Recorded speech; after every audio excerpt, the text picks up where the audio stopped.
ರೇಣುಕಾಸ್ವಾಮಿ ಕೊಲೆ ಪ್ರಕರಣದಲ್ಲಿ ಈಗ ಬಿಗ್ ಟ್ವಿಸ್ಟ್ ಸಿಕ್ಕಿರುವಂಥದ್ದು. ಅಂದರೆ ವಕೀಲರಿಗೆ ಯಾವ ರೀತಿ ಸೂಕ್ಷ್ಮತೆ ಇರುತ್ತೆ ಅನ್ನೋದಕ್ಕೆ ಈ ಒಂದು ಕೇಸ್ ಎಕ್ಸಾಂಪಲ್ ಅಂತಲೇ ಹೇಳ್ಬೋದಾಗಿದೆ. ಈಗ ನಮ್ಮ ಜೊತೆ ವಕೀಲರಾದಂತಹ ಸುಧನ್ವಾ ಅವರು ಈಗ ಇರುವಂಥದ್ದು. ಸರ್, ಇದರಲ್ಲಿ ಈಗ ಹೇಳ್ದಂಗೆ ಅಂದರೆ ಸ್ಥಳ ಮಹಜರು ನಡೆದೇ ಇಲ್ಲ ಅನ್ನುವಂತಹ ರೀತಿಯಲ್ಲಿ ಒಂದಷ್ಟು ಫೋಟೋ ನೀವು ಪತ್ತೆ ಹಚ್ಚಿರುವಂಥದ್ದು. ಏನು ಇದು? ಅಲ್ಲ, ಈ ಪೊಲೀಸ್ ತನಿಖೆ ಪ್ರಕಾರ ಅವರು ತನಿಖೆಯಲ್ಲಿ ಚಾರ್ಜ್ ಶೀಟಲ್ಲಿ ಕೋರ್ಟ್ಗೆ ಸಲ್ಲಿಕೆ ಮಾಡಿರೋದೇನು ಅಂದರೆ, ಈ 11/6/2024ರಂದು 7 ಆರೋಪಿಗಳನ್ನ ಅರೆಸ್ಟ್ ಮಾಡಿ ಅವ್ರ ಕಡೆಯಿಂದ 8 ಫೋನ್ಗಳನ್ನ ಕಾಮಾಕ್ಷಿಪಾಳ್ಯ ಪೊಲೀಸ್ ಠಾಣೆಯಲ್ಲಿ ರಿಕವರ್ ಮಾಡಿದ್ರಿ ಅನ್ನೋದು ಚಾರ್ಜ್ ಶೀಟಲ್ಲಿರುವಂಥ ಆರೋಪ.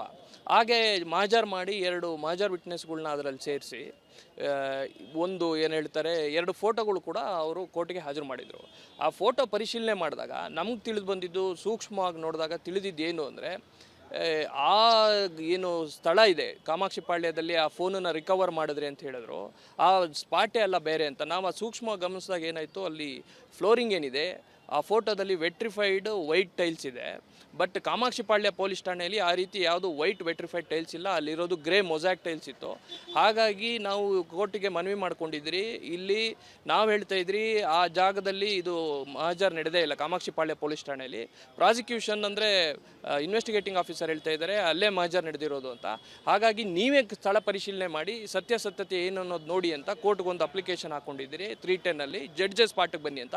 ಇನ್ನೊಂದು, ಈ ರೀತಿ ಸುಳ್ಳು ಸಾಕ್ಷಿ ಕ್ರಿಯೇಟ್ ಮಾಡಿರುವಂಥ ಪೊಲೀಸ್ ಅಧಿಕಾರಿನೂ ಕೂಡ ಈ ಕೇಸಲ್ಲಿ ಆರೋಪಿ ನಂಬರ್ 18 ಮಾಡಿ ಅಂತ ಅಪ್ಲಿಕೇಶನ್ ಹಾಕಿರಿ. ಅದು ಎರಡರ ಬಗ್ಗೆನೂ ಇವತ್ತು ತಕರಾರಿದೆ. ಹಾಗೆ ಕೋರ್ಟ್ ಕೂಡ ಒಂದು ಆದೇಶ ಮಾಡಿದೆ, ಈ ಮಧ್ಯದಲ್ಲಿ ಅಲ್ಲಿ ಸ್ಥಳದಲ್ಲಿ ಏನಾನ ಬದಲಾವಣೆ ಮಾಡೋ ಸಂಭವ ಇರೋದ್ರಿಂದ CCTV ಫುಟೇಜನ್ನು ಸ್ಟೇಷನ್ದು ಪ್ರಿಸರ್ವ್ ಮಾಡಿ ಅಂತ ಆರ್ಡರ್ ಕೂಡ ಆಗಿದೆ. ಸರ್, ಈ ಸೂಕ್ಷ್ಮತೆಯನ್ನು ನೀವು ಪತ್ತೆ ಹಚ್ಚಿದಾದರೂ ಹೇಗೆ ಅಂತ? ಇಲ್ಲ, ಲಾಯರ್ ಅಂದಮೇಲೆ ನಮ್ಮ ಕೆಲಸನೇ ಇದು, ನಾವು ಮಾಡಬೇಕಾಗಿತ್ತೆ. ಬಟ್ ಯಾಕೆಂದರೆ ಈ ಕೇಸ್ ವಿಶೇಷವಾಗಿ ತುಂಬ ರಾಜ್ಯದ ಜನತೆನೇ ನೋಡ್ತಾ ಇರೋದ್ರಿಂದ, ಹಾಗೂ ಪೊಲೀಸವರು ಈ ಕೇಸಲ್ಲಿ ನಾನು ಹೇಗೆ ಹೇಳ್ತೀನಿ, ಒಂದು ಕೇಸು ಹೇಗೆ ಹಳ್ಳ ಹಿಡಿಯುತ್ತೆ ಅನ್ನೋಕ್ಕೆ ಇದೊಂದು ನಿದರ್ಶನ.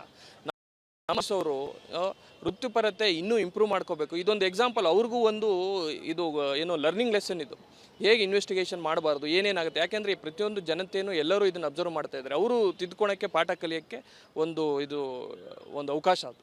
ಸರ್, A18 ಅಂತ ಹೇಳಿ ಮೆನ್ಷನ್ ಅಂದರೆ ಗಿರೀಶ್ ನಾಯ್ಕ್ ಅವರು ಕೂಡ ಒನ್ ಆಫ್ ದಿ ಅಕ್ಯೂಸ್ ಅಂತ ಹೇಳ್ತಾ ಇದ್ದೀರಿ. ಯಾವ ರೀತಿ ಅಕ್ಯೂಸ್ ಆಗ್ತಾರೆ ಸರ್ ಅವರು? ಈ ಪ್ರಕರಣದಲ್ಲಿ ಆಲ್ರೆಡಿ ಕೋರ್ಟ್ಗೆ ಚಾರ್ಜ್ ಶೀಟ್ ಹಾಕಿ 17 ಜನ ಆರೋಪಿಗಳನ್ನ ಈ ಕೇಸಲ್ಲಿ ಸೇರಿಸಿದ್ದಾರೆ. ನಾವು ಏನು ಆರೋಪ ಮಾಡ್ತಾ ಇರೋದು ಅಂದರೆ, ಸಾಕ್ಷಿ ಯಾವುದು ಮಹಜರ್ ಕೋರ್ಟಿಗೆ ಹಾಕಿದ್ದಾರೆ ಅದು ಸುಳ್ಳು ಮಹಜರು, ಅಲ್ಲಿ ಕಾಮಾಕ್ಷಿಪಾಳ್ಯಗೆ ನಡೆದಿಲ್ಲ. ಕೋರ್ಟ್ನ ದಿಕ್ಕು ತಪ್ಪಿಸಿ ಆರೋಪಿಗಳಿಗೆ ಜೀವಾವಧಿ ಶಿಕ್ಷೆ ತಗೊಳ್ಳೋ ಉದ್ದೇಶದಿಂದ ಈ ಸುಳ್ಳು ಮಹಜರ್ನ ಕ್ರಿಯೇಟ್ ಮಾಡಿದ್ದಾರೆ. ಹಾಗಾಗಿ ಈ ಕೇಸಲ್ಲಿ ಅವರು ಅಫೆನ್ಸ್ ಕ್ರಿಯೇಟ್ ಮಾಡಿದ್ದಾರೆ. ಅವ್ರನ್ನೂ ಈ ಕೇಸಲ್ಲಿ ಆರೋಪಿ ನಂಬರ್ 18 ಮಾಡಿ ಅನ್ನೋದು ನಮ್ಮ ಕೋರ್ಟಲ್ಲಿ ಮನವಿಯಾಗಿದೆ. ಎಸ್, ಇದು ಸುಧನ್ವಾ ಅವರ ಹೇಳಿಕೆ ಆಗಿರುವಂಥದ್ದು. ಅಂದರೆ ಫೇರ್ ಆಗಿ ನಡೆದಿಲ್ಲ, ಅಂದರೆ ಇನ್ವೆಸ್ಟಿಗೇಷನ್ ಏನಿದೆ ಅದು ಯಾವುದು ಕೂಡ ಫೇರ್ ಆಗಿ ನಡೆದಿಲ್ಲ. ಮುಖ್ಯವಾಗಿ ಈ ಒಂದು ಫೋಟೋಸ್ ಹಿನ್ನೆಲೆಯಲ್ಲಿ ಸ್ಪಾಟ್ ಇನ್ವೆಸ್ಟಿಗೇಷನ್ ನಡೆದಿರೋದೇ ಡೌಟ್ ಅನ್ನುವಂತಹ ರೀತಿಯಲ್ಲಿ ಈಗ ಬಿಂಬಿತ ಆಗಿರುವಂಥದ್ದು. ಈಗ ಸದ್ಯ ಈ ಬಗ್ಗೆ ಒಂದು ಕೋರ್ಟಿಗೆ ಕೂಡ ಮನವಿಯನ್ನು ಮಾಡಲಾಗಿದೆ, ಅರ್ಜಿಯನ್ನು ಕೂಡ ಸಲ್ಲಿಸಲಾಗಿದೆ. ಮುಂದೆ ಯಾವ ರೀತಿ ಇದನ್ನು ಹ್ಯಾಂಡಲ್ ಮಾಡ್ತಾರೆ, ಅಂದರೆ ಯಾವ ರೀತಿ ಇದನ್ನು ಮಾಡ್ತಾರೆ ಅನ್ನುವಂಥದ್ದು ಮುಂದಿನ ಹಂತದಲ್ಲಿ ಕಾದು ನೋಡಬೇಕಾಗಿದೆ. ಕ್ಯಾಮ್ರಾಮನ್ ಲೋಹಿತ್ ಜೊತೆ ಅಭಿಷೇಕ್ ಜಯಶಂಕರ್, ರಿಪಬ್ಲಿಕ್ ಕನ್ನಡ. ರೇಣುಕಾಸ್ವಾಮಿ ಕೊಲೆ ಪ್ರಕರಣದಲ್ಲಿ ಈಗ ಬಿಗ್ ಟ್ವಿಸ್ಟ್ ಸಿಕ್ಕಿರುವಂಥದ್ದು. ಅಂದರೆ ವಕೀಲರಿಗೆ ಯಾವ ರೀತಿ ಸೂಕ್ಷ್ಮತೆ ಇರುತ್ತೆ ಅನ್ನೋದಕ್ಕೆ ಈ ಒಂದು ಕೇಸ್ ಎಕ್ಸಾಂಪಲ್ ಅಂತಲೇ ಹೇಳ್ಬೋದಾಗಿದೆ. ಈಗ ನಮ್ಮ ಜೊತೆ ವಕೀಲರಾದಂತಹ ಸುಧನ್ವಾ ಅವರು ಈಗ ಇರುವಂಥದ್ದು. ಸರ್, ಇದರಲ್ಲಿ ಈಗ ಹೇಳ್ದಂಗೆ ಅಂದರೆ ಸ್ಥಳ ಮಹಜರು ನಡೆದೇ ಇಲ್ಲ ಅನ್ನುವಂತಹ ರೀತಿಯಲ್ಲಿ ಒಂದಷ್ಟು ಫೋಟೋ ನೀವು ಪತ್ತೆ ಹಚ್ಚಿರುವಂಥದ್ದು. ಏನು ಇದು? ಅಲ್ಲ, ಈ ಪೊಲೀಸ್ ತನಿಖೆ ಪ್ರಕಾರ ಅವರು ತನಿಖೆಯಲ್ಲಿ ಚಾರ್ಜ್ ಶೀಟಲ್ಲಿ ಕೋರ್ಟ್ಗೆ ಸಲ್ಲಿಕೆ ಮಾಡಿರೋದೇನು ಅಂದರೆ, ಈ 11/6/2024ರಂದು 7 ಆರೋಪಿಗಳನ್ನ ಅರೆಸ್ಟ್ ಮಾಡಿ ಅವ್ರ ಕಡೆಯಿಂದ 8 ಫೋನ್ಗಳನ್ನ ಕಾಮಾಕ್ಷಿಪಾಳ್ಯ ಪೊಲೀಸ್ ಠಾಣೆಯಲ್ಲಿ ರಿಕವರ್ ಮಾಡಿದ್ರಿ ಅನ್ನೋದು ಚಾರ್ಜ್ ಶೀಟಲ್ಲಿರುವಂಥ ಆರೋಪ. ಹಾಗೆ ಮಾಜರ್ ಮಾಡಿ 2 ಮಾಜರ್ ವಿಟ್ನೆಸ್ಗಳನ್ನ ಅದರಲ್ಲಿ ಸೇರಿಸಿ ಒಂದು ಏನು ಹೇಳ್ತಾರೆ 2 ಫೋಟೋಗಳು ಕೂಡ ಅವರು ಕೋರ್ಟ್ಗೆ ಹಾಜರು ಮಾಡಿದರು. ಆ ಫೋಟೋ ಪರಿಶೀಲನೆ ಮಾಡಿದಾಗ ನಮ್ಗೆ ತಿಳಿದು ಬಂದಿದ್ದು, ಸೂಕ್ಷ್ಮವಾಗಿ ನೋಡಿದಾಗ ತಿಳಿದಿದ್ದೇನು ಅಂದರೆ, ಆ ಏನು ಸ್ಥಳ ಇದೆ ಕಾಮಾಕ್ಷಿಪಾಳ್ಯದಲ್ಲಿ ಆ ಫೋನನ್ನು ರಿಕವರ್ ಮಾಡಿದ್ರಿ ಅಂತ ಹೇಳಿದ್ರು, ಆ ಸ್ಪಾಟೇ ಅಲ್ಲ ಬೇರೆ ಅಂತ. ನಾವು ಆ ಸೂಕ್ಷ್ಮವಾಗಿ ಗಮನಿಸಿದಾಗ ಏನಾಯಿತು, ಅಲ್ಲಿ ಫ್ಲೋರಿಂಗ್ ಏನಿದೆ ಆ ಫೋಟೋದಲ್ಲಿ ವೆಟ್ರಿಫೈಡ್ ವೈಟ್ ಟೈಲ್ಸ್ ಇದೆ. ಬಟ್ ಕಾಮಾಕ್ಷಿಪಾಳ್ಯ ಪೊಲೀಸ್ ಠಾಣೆಯಲ್ಲಿ ಆ ರೀತಿ ಯಾವುದು ವೈಟ್ ವೆಟ್ರಿಫೈಡ್ ಟೈಲ್ಸ್ ಇಲ್ಲ, ಅಲ್ಲಿರೋದು ಗ್ರೇ ಮೊಸಾಕ್ ಟೈಲ್ಸ್ ಇತ್ತು. ಹಾಗಾಗಿ ನಾವು ಕೋರ್ಟಿಗೆ ಮನವಿ ಮಾಡ್ಕೊಂಡಿದ್ರಿ. ಇಲ್ಲಿ ನಾವು ಹೇಳ್ತಾ ಇದ್ರಿ ಆ ಜಾಗದಲ್ಲಿ ಇದು ಮಹಜರ್ ನಡೆದೇ ಇಲ್ಲ ಕಾಮಾಕ್ಷಿಪಾಳ್ಯ ಪೊಲೀಸ್ ಠಾಣೆಯಲ್ಲಿ. ಪ್ರಾಸಿಕ್ಯೂಷನ್ ಅಂದರೆ ಇನ್ವೆಸ್ಟಿಗೇಟಿಂಗ್ ಆಫೀಸರ್ ಹೇಳ್ತಾ ಇದ್ದಾರೆ ಅಲ್ಲೇ ಮಹಜರ್ ನಡೆದಿರೋದು ಅಂತ. ಹಾಗಾಗಿ ನೀವೇ ಸ್ಥಳ ಪರಿಶೀಲನೆ ಮಾಡಿ ಸತ್ಯಾಸತ್ಯತೆ ಏನು ಅನ್ನೋದು ನೋಡಿ ಅಂತ ಕೋರ್ಟ್ಗೊಂದು ಅಪ್ಲಿಕೇಶನ್ ಹಾಕೊಂಡಿದ್ದೀರಿ 310 ಜಡ್ಜಸ್ ಪಾರ್ಟಿಗೆ ಬನ್ನಿ ಅಂತ. ಇನ್ನೊಂದು ಈ ರೀತಿ ಸುಳ್ಳು ಸಾಕ್ಷಿ ಕ್ರಿಯೇಟ್ ಮಾಡಿರುವಂಥ ಪೊಲೀಸ್ ಅಧಿಕಾರಿನೂ ಕೂಡ ಈ ಕೇಸಲ್ಲಿ ಆರೋಪಿ ನಂಬರ್ 18 ಮಾಡಿ ಅಂತ ಅಪ್ಲಿಕೇಶನ್ ಹಾಕಿರಿ. ಅದು ಎರಡರ ಬಗ್ಗೆನೂ ಇವತ್ತು ತಕರಾರಿದೆ. ಹಾಗೆ ಕೋರ್ಟ್ ಕೂಡ ಒಂದು ಆದೇಶ ಮಾಡಿದೆ, ಈ ಮಧ್ಯದಲ್ಲಿ ಅಲ್ಲಿ ಸ್ಥಳದಲ್ಲಿ ಏನಾನ ಬದಲಾವಣೆ ಮಾಡೋ ಸಂಭವ ಇರೋದ್ರಿಂದ CCTV ಫುಟೇಜನ್ನು ಸ್ಟೇಷನ್ದು ಪ್ರಿಸರ್ವ್ ಮಾಡಿ ಅಂತ ಆರ್ಡರ್ ಕೂಡ ಆಗಿದೆ.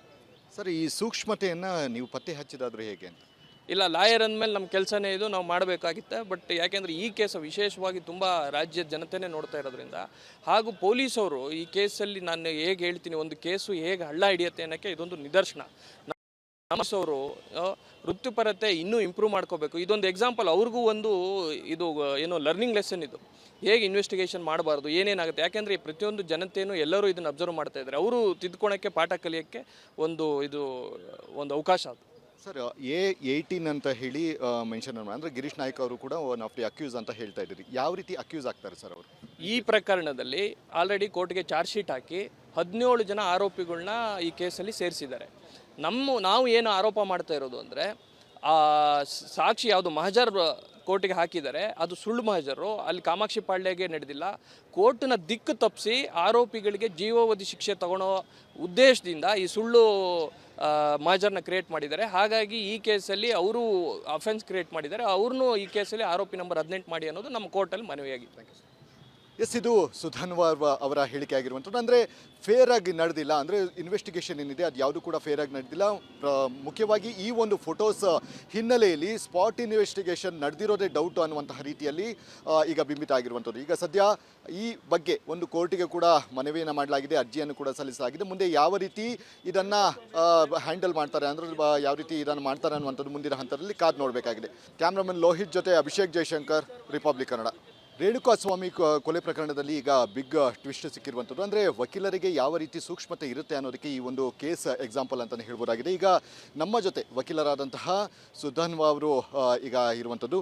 ಸರ್, ಇದರಲ್ಲಿ ಈಗ ಹೇಳ್ದಂಗೆ ಅಂದರೆ ಸ್ಥಳ ಮಹಜರು ನಡೆದೇ ಇಲ್ಲ ಅನ್ನುವಂತಹ ರೀತಿಯಲ್ಲಿ ಒಂದಷ್ಟು ಫೋಟೋ ನೀವು ಪತ್ತೆ ಹಚ್ಚಿರುವಂಥದ್ದು. ಏನು ಇದು? ಅಲ್ಲ, ಈ ಪೊಲೀಸ್ ತನಿಖೆ ಪ್ರಕಾರ ಅವರು ತನಿಖೆಯಲ್ಲಿ ಚಾರ್ಜ್ ಶೀಟಲ್ಲಿ ಕೋರ್ಟ್ಗೆ ಸಲ್ಲಿಕೆ ಮಾಡಿರೋದೇನು ಅಂದರೆ, ಈ 11/6/2024 7 ಆರೋಪಿಗಳನ್ನ ಅರೆಸ್ಟ್ ಮಾಡಿ ಅವ್ರ ಕಡೆಯಿಂದ 8 ಫೋನ್ಗಳನ್ನ ಕಾಮಾಕ್ಷಿಪಾಳ್ಯ ಪೊಲೀಸ್ ಠಾಣೆಯಲ್ಲಿ ರಿಕವರ್ ಮಾಡಿದ್ರಿ ಅನ್ನೋದು ಚಾರ್ಜ್ ಶೀಟಲ್ಲಿರೋಂಥ ಆರೋಪ. ಹಾಗೆ ಮಹಜರ್ ಮಾಡಿ 2 ಮಹಜರ್ ವಿಟ್ನೆಸ್ಗಳನ್ನ ಅದರಲ್ಲಿ ಸೇರಿಸಿ ಒಂದು ಏನು ಹೇಳ್ತಾರೆ 2 ಫೋಟೋಗಳು ಕೂಡ ಅವರು ಕೋರ್ಟ್ಗೆ ಹಾಜರು ಮಾಡಿದರು. ಆ ಫೋಟೋ ಪರಿಶೀಲನೆ ಮಾಡಿದಾಗ ನಮ್ಗೆ ತಿಳಿದು ಬಂದಿದ್ದು, ಸೂಕ್ಷ್ಮವಾಗಿ ನೋಡಿದಾಗ ತಿಳಿದಿದ್ದೇನು ಅಂದರೆ, ಆ ಏನು ಸ್ಥಳ ಇದೆ ಕಾಮಾಕ್ಷಿಪಾಳ್ಯದಲ್ಲಿ ಆ ಫೋನನ್ನು ರಿಕವರ್ ಮಾಡಿದ್ರಿ ಅಂತ ಹೇಳಿದ್ರು, ಆ ಸ್ಪಾಟೇ ಅಲ್ಲ ಬೇರೆ ಅಂತ. ನಾವು ಆ ಸೂಕ್ಷ್ಮವಾಗಿ ಗಮನಿಸಿದಾಗ ಏನಾಯಿತು, ಅಲ್ಲಿ ಫ್ಲೋರಿಂಗ್ ಏನಿದೆ ಆ ಫೋಟೋದಲ್ಲಿ ವೆಟ್ರಿಫೈಡ್ ವೈಟ್ ಟೈಲ್ಸ್ ಇದೆ. ಬಟ್ ಕಾಮಾಕ್ಷಿಪಾಳ್ಯ ಪೊಲೀಸ್ ಠಾಣೆಯಲ್ಲಿ ಆ ರೀತಿ ಯಾವುದು ವೈಟ್ ವೆಟ್ರಿಫೈಡ್ ಟೈಲ್ಸ್ ಇಲ್ಲ, ಅಲ್ಲಿರೋದು ಗ್ರೇ ಮೊಸಾಕ್ ಟೈಲ್ಸ್ ಇತ್ತು. ಹಾಗಾಗಿ ನಾವು ಕೋರ್ಟಿಗೆ ಮನವಿ ಮಾಡ್ಕೊಂಡಿದ್ರಿ. ಇಲ್ಲಿ ನಾವು ಹೇಳ್ತಾ ಇದ್ರಿ ಆ ಜಾಗದಲ್ಲಿ ಇದು ಮಹಜರ್ ನಡೆದೇ ಇಲ್ಲ ಕಾಮಾಕ್ಷಿಪಾಳ್ಯ ಪೊಲೀಸ್ ಠಾಣೆಯಲ್ಲಿ. ಪ್ರಾಸಿಕ್ಯೂಷನ್ ಅಂದರೆ ಇನ್ವೆಸ್ಟಿಗೇಟಿಂಗ್ ಆಫೀಸರ್ ಹೇಳ್ತಾ ಇದ್ದಾರೆ ಅಲ್ಲೇ ಮಹಜರ್ ನಡೆದಿರೋದು ಅಂತ. ಹಾಗಾಗಿ ನೀವೇ ಸ್ಥಳ ಪರಿಶೀಲನೆ ಮಾಡಿ ಸತ್ಯಾಸತ್ಯತೆ ಏನು ಅನ್ನೋದು ನೋಡಿ ಅಂತ ಕೋರ್ಟ್ಗೊಂದು ಅಪ್ಲಿಕೇಶನ್ ಹಾಕೊಂಡಿದ್ದೀರಿ 310 ಜಡ್ಜಸ್ ಪಾರ್ಟಿಗೆ ಬನ್ನಿ ಅಂತ. ಇನ್ನೊಂದು ಈ ರೀತಿ ಸುಳ್ಳು ಸಾಕ್ಷಿ ಕ್ರಿಯೇಟ್ ಮಾಡಿರುವಂಥ ಪೊಲೀಸ್ ಅಧಿಕಾರಿನೂ ಕೂಡ ಈ ಕೇಸಲ್ಲಿ ಆರೋಪಿ ನಂಬರ್ 18 ಮಾಡಿ ಅಂತ ಅಪ್ಲಿಕೇಶನ್ ಹಾಕಿರಿ. ಅದು ಎರಡರ ಬಗ್ಗೆನೂ ಇವತ್ತು ತಕರಾರಿದೆ. ಹಾಗೆ ಕೋರ್ಟ್ ಕೂಡ ಒಂದು ಆದೇಶ ಮಾಡಿದೆ, ಈ ಮಧ್ಯದಲ್ಲಿ ಅಲ್ಲಿ ಸ್ಥಳದಲ್ಲಿ ಏನಾನ ಬದಲಾವಣೆ ಮಾಡೋ ಸಂಭವ ಇರೋದ್ರಿಂದ CCTV ಫುಟೇಜನ್ನು ಸ್ಟೇಷನ್ದು ಪ್ರಿಸರ್ವ್ ಮಾಡಿ ಅಂತ ಆರ್ಡರ್ ಕೂಡ ಆಗಿದೆ. ಸರ್, ಈ ಸೂಕ್ಷ್ಮತೆಯನ್ನು ನೀವು ಪತ್ತೆ ಹಚ್ಚಿದಾದರೂ ಹೇಗೆ ಅಂತ? ಇಲ್ಲ, ಲಾಯರ್ ಅಂದಮೇಲೆ ನಮ್ಮ ಕೆಲಸನೇ ಇದು, ನಾವು ಮಾಡಬೇಕಾಗಿತ್ತೆ. ಬಟ್ ಯಾಕೆಂದರೆ ಈ ಕೇಸು ವಿಶೇಷವಾಗಿ ತುಂಬ ರಾಜ್ಯದ ಜನತೆನೇ ನೋಡ್ತಾ ಇರೋದ್ರಿಂದ, ಹಾಗೂ ಪೊಲೀಸವರು ಈ ಕೇಸಲ್ಲಿ ನಾನು ಹೇಗೆ ಹೇಳ್ತೀನಿ, ಒಂದು ಕೇಸು ಹೇಗೆ ಹಳ್ಳ ಹಿಡಿಯುತ್ತೆ ಅನ್ನೋಕ್ಕೆ ಇದೊಂದು ನಿದರ್ಶನ. ನಮ್ಮಸವರು ವೃತ್ತಿಪರತೆ ಇನ್ನೂ ಇಂಪ್ರೂವ್ ಮಾಡ್ಕೋಬೇಕು. ಇದೊಂದು ಎಕ್ಸಾಂಪಲ್, ಅವ್ರಿಗೂ ಒಂದು ಏನೋ ಲರ್ನಿಂಗ್ ಲೆಸನ್ ಇದು, ಹೇಗೆ ಇನ್ವೆಸ್ಟಿಗೇಷನ್ ಮಾಡಬಾರ್ದು, ಏನೇನಾಗುತ್ತೆ. ಯಾಕೆಂದರೆ ಪ್ರತಿಯೊಂದು ಜನತೆಯೂ ಎಲ್ಲರೂ ಇದನ್ನು ಅಬ್ಸರ್ವ್ ಮಾಡ್ತಾ ಇದ್ದಾರೆ. ಅವರು ತಿದ್ದುಕೊಳಕ್ಕೆ ಪಾಠ ಕಲಿಯೋಕ್ಕೆ ಒಂದು ಅವಕಾಶ ಅದು. ಸರ್, A18 ಅಂತ ಹೇಳಿ ಮೆನ್ಷನ್ ಅಂದರೆ ಗಿರೀಶ್ ನಾಯ್ಕ್ ಅವರು ಕೂಡ ಒನ್ ಆಫ್ ದಿ ಅಕ್ಯೂಸ್ ಅಂತ ಹೇಳ್ತಾ ಇದ್ದೀರಿ. ಯಾವ ರೀತಿ ಅಕ್ಯೂಸ್ ಆಗ್ತಾರೆ ಸರ್ ಅವರು? ಈ ಪ್ರಕರಣದಲ್ಲಿ ಆಲ್ರೆಡಿ ಕೋರ್ಟ್ಗೆ ಚಾರ್ಜ್ ಶೀಟ್ ಹಾಕಿ 17 ಜನ ಆರೋಪಿಗಳನ್ನ ಈ ಕೇಸಲ್ಲಿ ಸೇರಿಸಿದ್ದಾರೆ. ನಾವು ಏನು ಆರೋಪ ಮಾಡ್ತಾ ಇರೋದು ಅಂದರೆ ಸಾಕ್ಷಿ ಯಾವುದು ಮಹಜರ್ ಕೋರ್ಟಿಗೆ ಹಾಕಿದ್ದಾರೆ ಅದು ಸುಳ್ಳು ಮಹಜರು, ಅಲ್ಲಿ ಕಾಮಾಕ್ಷಿ ಪಾಳ್ಯಗೆ ನಡೆದಿಲ್ಲ. ಕೋರ್ಟ್ನ ದಿಕ್ಕು ತಪ್ಪಿಸಿ ಆರೋಪಿಗಳಿಗೆ ಜೀವಾವಧಿ ಶಿಕ್ಷೆ ತಗೊಳ್ಳೋ ಉದ್ದೇಶದಿಂದ ಈ ಸುಳ್ಳು ಮಹಜರ್ನ ಕ್ರಿಯೇಟ್ ಮಾಡಿದ್ದಾರೆ. ಹಾಗಾಗಿ ಈ ಕೇಸಲ್ಲಿ ಅವರು ಅಫೆನ್ಸ್ ಕ್ರಿಯೇಟ್ ಮಾಡಿದ್ದಾರೆ, ಅವ್ರನ್ನೂ ಈ ಕೇಸಲ್ಲಿ ಆರೋಪಿ ನಂಬರ್ 18 ಮಾಡಿ ಅನ್ನೋದು ನಮ್ಮ ಕೋರ್ಟಲ್ಲಿ ಮನವಿಯಾಗಿದೆ. ಎಸ್, ಇದು ಸುಧನ್ವರ್ ಅವರ ಹೇಳಿಕೆ ಆಗಿರುವಂಥದ್ದು. ಅಂದರೆ ಫೇರ್ ಆಗಿ ನಡೆದಿಲ್ಲ, ಅಂದರೆ ಇನ್ವೆಸ್ಟಿಗೇಷನ್ ಏನಿದೆ ಅದು ಯಾವುದು ಕೂಡ ಫೇರ್ ಆಗಿ ನಡೆದಿಲ್ಲ. ಮುಖ್ಯವಾಗಿ ಈ ಒಂದು ಫೋಟೋಸ್ ಹಿನ್ನೆಲೆಯಲ್ಲಿ ಸ್ಪಾಟ್ ಇನ್ವೆಸ್ಟಿಗೇಷನ್ ನಡೆದಿರೋದೇ ಡೌಟು ಅನ್ನುವಂತಹ ರೀತಿಯಲ್ಲಿ ಈಗ ಬಿಂಬಿತ ಆಗಿರುವಂಥದ್ದು. ಈಗ ಸದ್ಯ ಈ ಬಗ್ಗೆ ಒಂದು ಕೋರ್ಟಿಗೆ ಕೂಡ ಮನವಿಯನ್ನು ಮಾಡಲಾಗಿದೆ, ಅರ್ಜಿಯನ್ನು ಕೂಡ ಸಲ್ಲಿಸಲಾಗಿದೆ. ಮುಂದೆ ಯಾವ ರೀತಿ ಇದನ್ನು ಹ್ಯಾಂಡಲ್ ಮಾಡ್ತಾರೆ, ಅಂದರೆ ಯಾವ ರೀತಿ ಇದನ್ನು ಮಾಡ್ತಾರೆ ಅನ್ನುವಂಥದ್ದು ಮುಂದಿನ ಹಂತದಲ್ಲಿ ಕಾದು ನೋಡಬೇಕಾಗಿದೆ. ಕ್ಯಾಮ್ರಾಮನ್ ಲೋಹಿತ್ ಜೊತೆ ಅಭಿಷೇಕ್ ಜೈಶಂಕರ್, ರಿಪಬ್ಲಿಕ್ ಕನ್ನಡ.